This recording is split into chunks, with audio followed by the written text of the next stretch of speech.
This year is a special one as Halloween falls right on a Friday video drop. There are a lot of monsters in the Dungeons & Dragons universe that inspire terror to the hearts of players. From your classic vampire, mummy, hag, to some of the more unique and possibly unknown monsters like the Spider Dragon, the Fetch, and the Bagman.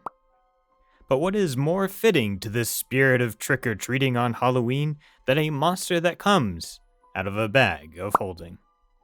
Not only am I excited to share the story of the Bagman, but also discuss how the Bagman is a great example of horrific story writing. But first, did you know that a lot of creatures and elements found in fantasy have been inspired by or taken from world history? Hi everyone, my name is Brett, and welcome to the Fantasy Historian.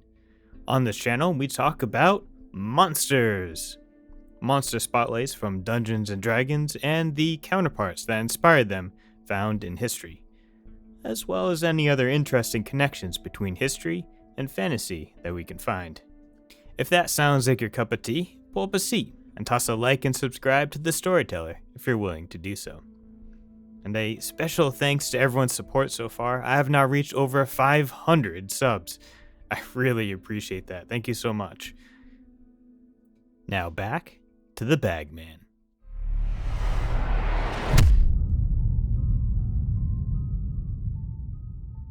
The idea of the Bagman was born in the 5e von Richten's Guide to Ravenloft as an example of creating horror through mystery. Creators Sean Wood and F. Wesley Schneider explained in the Dragon Plus magazine that they were looking to create a D&D equivalent of the Slenderman. The Slenderman was created on the internet by a paranormal Photoshop contest in 2009 by Eric, I believe it's pronounced Knudsen?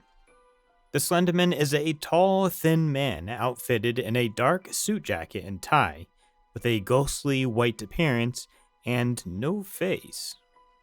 Sometimes he's also depicted with having tentacle arms, or tentacles coming out of his back, like something from Lovecraft horror. Sean Wood and F. Wesley Schneider wanted something that was always around, but no one knew about it. And what item is better suited for that purpose than the bag of holding? An item that is as needful as a pair of shoes and mysterious in its workings. For those of you who don't know what a bag of holding is, it's a 2-foot by 4-foot bag that allows storage of items up to 500 pounds and a volume of 64 cubic feet. Think of a magician's hat or bag where he just keeps pulling seemingly endless amount of items out of it. A bag I am sure any trick-or-treater would love to store all that candy. Though pillowcases used to be more than enough back in the day. The bag of holding is one of those almost necessary items to get around the problem of weight and space to allow players carry around whatever they would like throughout the campaign. As to how the bag does this is a bit of a mystery. It is said that the bag is connected to a space in between spaces, or a pocket dimension, working actually in the same way as the realm of Ravenloft, which is also in its own pocket dimension.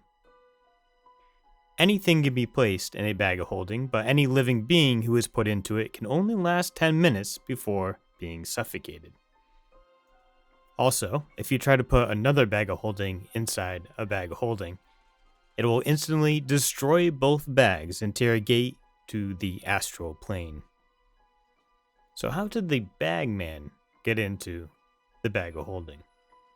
Well, the urban legend goes like this, quote, "The Bagman is an urban legend about an adventurer who sought to escape doom by abandoning his party and hiding inside a bag of holding. When he tried to leave, though, he became lost amid a constantly increasing number of extra-dimensional storage spaces. Over time, the strange forces of this magical in-between place transform the adventurer into a monstrous creature. Now, every night, the Bagman slips out from a random bag of holding. If he doesn't find his home, He drags someone back into the bag with him and leaves behind some trinket from his hidden kingdom of lost junk.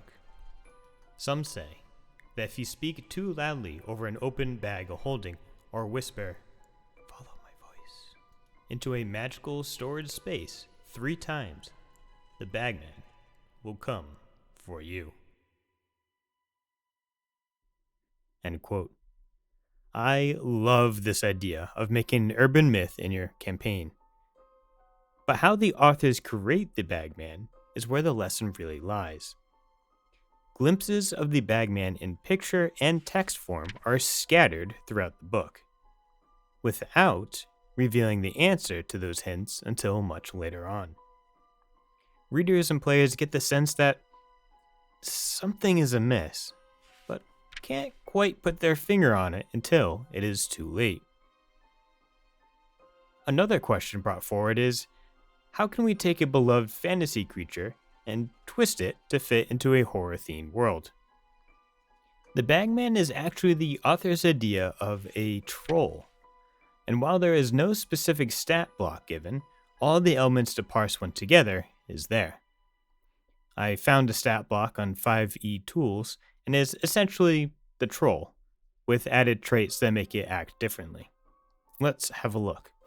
The Bagman is a large giant that has fantastic stats in both strength and constitution, dark vision of 60 feet, and a passive perception of 12. But this is where it differs from the troll. Let's check out the traits. Alien mind, and this is actually one of the traits that is suggested in the book. If a creature tries to read the Bagman's thoughts, that creature must succeed on a DC 8 intelligence saving throw or be stunned for 1 minute. The stunned creature can repeat the saving throw at the end of each of its turns, ending the effect on itself on a success. The point of this trait, mentioned in Van Richten's guide, is to show a mind that is in complete chaos and unstable, which fits the backstory of being lost for an unspecified amount of time in an infinite amount of pocket dimensions. Amorphous. The Bagman can move through a space as narrow as 1 inch wide without squeezing. This allows the Bagman to not only fit through the bag, so mechanically, but also to squeeze into tight places to capture prey. Grappler, and this is huge for the Bagman. The Bagman has advantage on attack rolls against any creature grappled by it.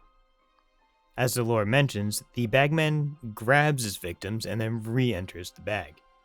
With the ability of gaining advantage on attack rolls while grappled, the Bagman can much more easily catch and knock out players to do just that. Keen smell and regeneration, both taken from the troll. The Bagman has advantage on wisdom, perception checks that rely on smell. And regeneration, the Bagman regains 10 hit points at the start of its turn. If the Bagman takes acid or fire damage, this trait doesn't function at the start of the Bagman's next turn. The Bagman dies only if it starts its turn with 0 hit points and doesn't regenerate. Actions. Multi-attack. The Bagman makes 3 attacks, 1 with his bite and 2 with his claws.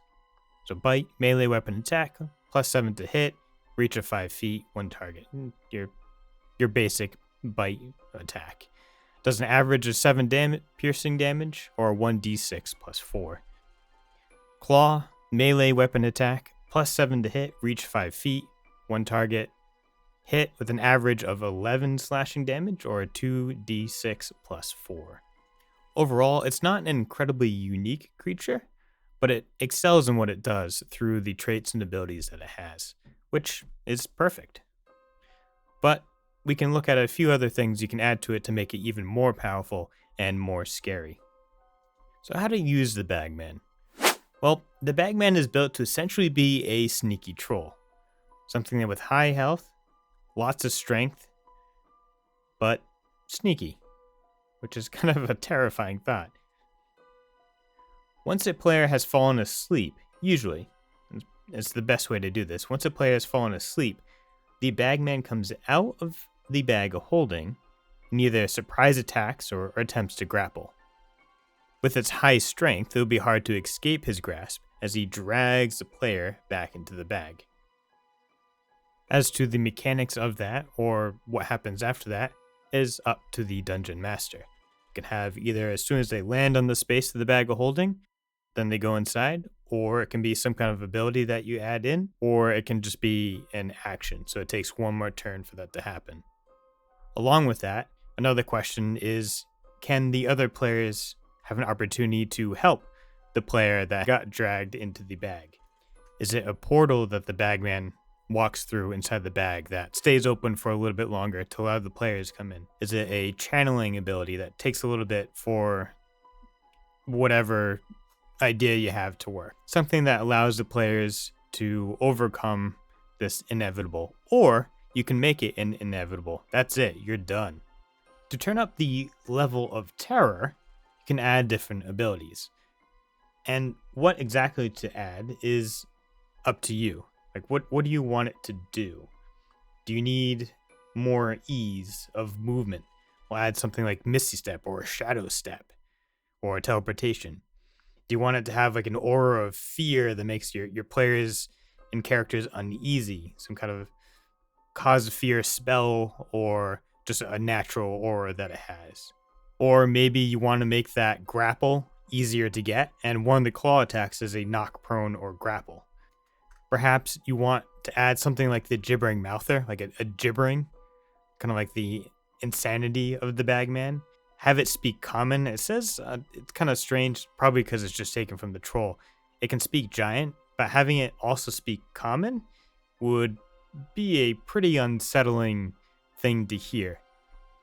One of the videos that I listened to while researching the Bagman was a video done 3 years ago by Dungeon Dad, and he did a really good job on adding more abilities and mechanics to the Bagman, which I highly recommend a check out. I'll leave a link in the description below.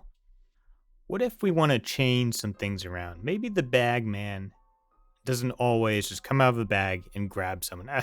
As cool as the idea of the Bagman is, maybe we want to play with it a little bit. Perhaps the Bagman doesn't attack the players, but it is the reason why people go missing. Players unknowingly responsible for carrying him around like a deadly virus, and it leaves random trinkets behind, as mentioned in the lore. And those trinkets, what are those trinkets? Are they actually useful gear? Are they just junk? What are they? It's a great way to create some mystery and perhaps some amusing or scary moments. Maybe want to have more fun with just messing with your players, and it switches around the group's gear, just slightly moving things left or right. Or maybe it leaves a breadcrumb trail to his bag of holding for some kind of trap. If you want to add more depth to the Bagman, you can ask the question, why does he do what he does? And you don't have to add more depth. In fact, in mystery, I was going to say sometimes, but a lot of times, less is more. With that in mind, if we do want to add more definition to this character, to this monster, we can do a little bit of a historical twist. As you know, I love history. Many cultures around the world have a variation of the sack man, a type of boogeyman. And to really picture what the sack man is and does, think of a backwards Santa Claus. Instead of giving presents to children, the children are the presents, and he kidnaps them in his sack. He was mainly used as a boogeyman to scare kids into obedience, which is pretty much what the primary purpose of a boogeyman in history is for. The Slenderman was also said to lead children away into the woods, so your party of adventurers could be hired to save the children. Or maybe the Bagman works for the Dark Lords of Ravenloft, acting like the mysterious mists that are sent to teleport evil people into that pocket dimension. If so, making him more powerful to overcome any powerful being would definitely help feed into this idea. Or maybe he feeds on humans like a vampire or a zombie. Or, and here's another twist, maybe he isn't as insane as we thought he was. And he rules a kingdom in his own pocket dimension, snatching people away for servants, or gathering powerful adventurers for some kind of upcoming battle. You know, he has some crazy good army because he's been taking all the powerful adventurers away. Or you could really shake things up, as I read in one of the comments and one of the videos I was watching. Someone had a pet Bagman, and you could send out the Bagman on different stuff to go and collect things or travel in between different places, and you leave little trinkets behind and stuff like that. I thought that was funny. I like that. I just wanted to add a few more thoughts onto how we can write mystery and horror into our campaigns. I highly recommend reading Van Richten's guide, as it has a ton of different ways and different genres of horror that you can write, and teaches you how to do that. And they are way better at it than I am. But just some thoughts I came across is with context, lighting, and environment, any monster in fantasy can take a dive into the sinister. Some monsters that we know well sound quite creepy when we are given just the description without the name. Familiarity brings comfort.